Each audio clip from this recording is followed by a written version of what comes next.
नमस्कार दोस्तों, पीसीएस पाठशाला में आप सभी का स्वागत है। यूपी पीसीएस और खंड शिक्षा अधिकारी का यह टेस्ट संख्या 151 है। जितना भी प्रश्न है सभी प्रश्न अति महत्वपूर्ण है। आइए सीधे प्रश्नों पे आते हैं। प्रश्न संख्या 161 देखिएगा। निम्नलिखित में से प्राचीनतम राजवंश कौन सा है? प्राचीनतम राजवंश कौन सा है? तो विकल्प ए मौर्य राजवंश, विकल्प ए। प्रश्न संख्या 162 देखिएगा।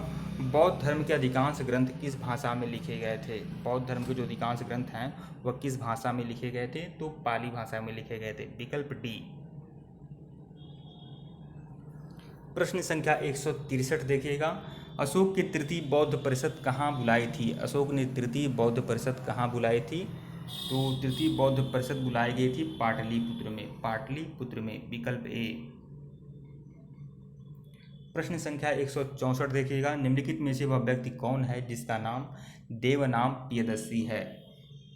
देवनाम प्रियदर्शी है, वह कौन सा व्यक्ति है जिसका नाम देवनाम प्रियदर्शी है? तो वो है मौर्य राजा अशोक, मौर्य राजा अशोक, विकल्प ए।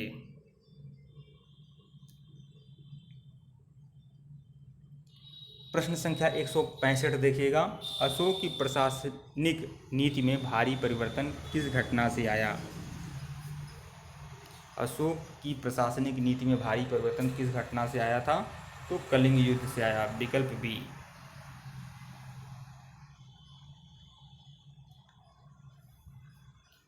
प्रश्न संख्या 166। अशोक के अधीन मौर्य राजतंत्र का सबसे सही वर्णन निम्नलिखित में से कौन सा होगा? अशोक के अधीन मौर्य राजतंत्र का सबसे सही वर्णन निम्नलिखित में से कौन सा होगा? तो प्रबुद्ध स्वेच्छाचारी शासन, प्रबुद्ध स्वेच्छाचारी शासन, विकल्प ए। प्रश्न संख्या 167 देखिएगा। चंद्रगुप्त मौर्य के दरबार में भेजा गया यूनानी राजदूत था। चंद्रगुप्त मौर्य के दरबार में भेजा गया यूनानी राजदूत कौन था? तो मेगस्थनीज था, मेगस्थनीज, विकल्प सी। प्रश्न संख्या 168 देखिएगा। निम्नलिखित में से कौन सा जानवर सारनाथ स्तंभ पर उत्कीर्ण नहीं है? तो हाथी, घोड़ा, सांड और सिंह, यही सारनाथ स्तंभ पर उत्कीर्ण हैं। तो हिरन जो है वह उत्कीर्ण नहीं है, विकल्प बी। प्रश्न संख्या 169 देखिएगा। सेल्यूकस निकेटर पराजित किया गया था। सेल्यूकस निकेटर को चंद्रगुप्त मौर्य ने पराजित किया था, विकल्प बी। प्रश्न संख्या 170 देखिएगा। अर्थशास्त्र की रचना किसने की थी? अर्थशास्त्र की रचना किसने की थी? कौटिल्य ने अर्थशास्त्र की रचना की थी, विकल्प बी। प्रश्न संख्या 171 देखिएगा। अशोक ने अपने सभी शिलालेखों में एकरूपता से किस प्राकृत का प्रयोग किया था? अशोक ने अपने सभी शिलालेखों में एकरूपता से किस प्राकृत का प्रयोग किया था? मागधी, मागधी का प्रयोग किया था, विकल्प सी। प्रश्न संख्या 172 देखिएगा। निम्नलिखित में से कौन मौर्य वंश का अंग नहीं था? मौर्य वंश का अंग कौन नहीं था? तो अजातशत्रु जो है वह मौर्य वंश का अंग नहीं था। मौर्य वंश के शासक अजातशत्रु जो है हर्यंक वंश का शासक था, मौर्य वंश का नहीं था। जबकि बिंदुसार, चंद्रगुप्त मौर्य आदि मौर्य वंश के शासक थे। तो विकल्प ए होगा, ए। प्रश्न संख्या 173 देखिएगा। निम्नलिखित में से किसके द्वारा तृतीय बौद्ध परिषद का संरक्षण प्रदान किया गया? जो तृतीय बौद्ध परिषद हुई थी वह अशोक के संरक्षण में हुई थी, अशोक के संरक्षण में हुई थी, विकल्प बी। प्रश्न संख्या 174। निम्नलिखित में से किस विदेशी यात्री ने भारत का दौरा सबसे पहले किया था? तो चारों यात्री हैं, किसने भारत का दौरा सबसे पहले किया था? तो मेगास्थनीज ने सबसे पहले किया था भारत का दौरा, विकल्प बी।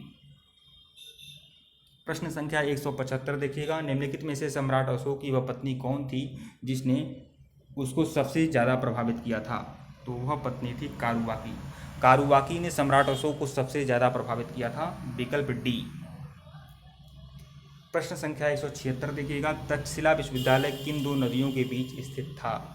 तक्षशिला विश्वविद्यालय जो है सिंधु और झेलम नदी के बीच में स्थित था। तक्षशिला विश्वविद्यालय सिंधु और झेलम नदी के बीच में स्थित था, तक्षशिला विश्वविद्यालय, विकल्प ए। प्रश्न संख्या 177 देखिएगा। यूनानियों को भारत से बाहर किसने निकाला था? यूनानियों को भारत से बाहर किसने निकाला था? तो चंद्रगुप्त मौर्य ने, चंद्रगुप्त मौर्य ने।